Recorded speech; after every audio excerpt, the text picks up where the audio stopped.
Après une première période ratée et l'expulsion de Marco Verratti, Paris a cru gagner ce dimanche contre Reims, avant de concéder l'égalisation dans le temps additionnel, 1-1. Déjà battu par Lens, 1-3, le 1er janvier, et Rennes, 0-1, le 15 janvier, le PSG n'a pas bien commencé 2023 et il a également mal débuté contre Reims, ce dimanche. Sans idée, sans intensité, malgré la présence de Mbappé, Neymar et Messi, les Parisiens n'ont jamais inquiété Diouf avant la pause.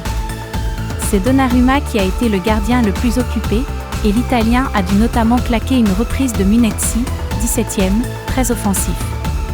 Les Rémois ont multiplié les attaques dangereuses mais Ito n'a pas cadré, 15e, comme Balogun, 22e, et leurs belles intentions n'ont pas été récompensées.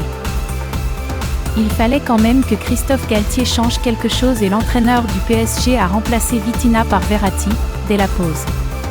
Neymar a ainsi pu évoluer plus haut et il en a profité pour ouvrir le score, au bout d'une action confuse déclenchée par une accélération de Messi, 51e.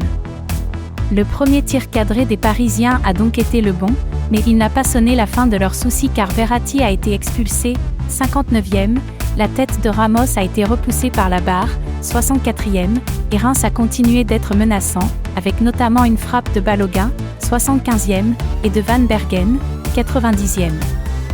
Messi a eu le ballon pour donner de l'air à Paris mais l'Argentin a frôlé le 4, 83e, et son équipe a logiquement fini par être surprise par le 11e de L1, alors qu'elle pensait décrocher une victoire étriquée.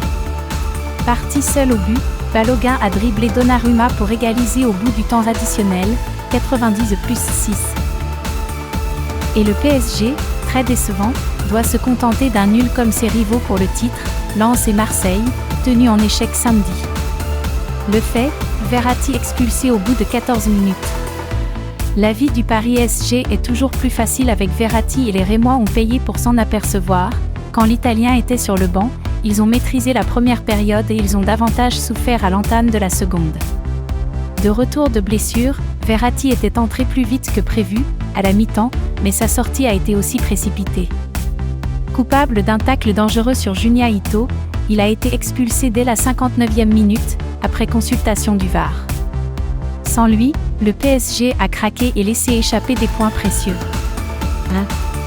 Le Paris SG n'a tiré qu'une seule fois en première période, et cette frappe n'était pas cadrée.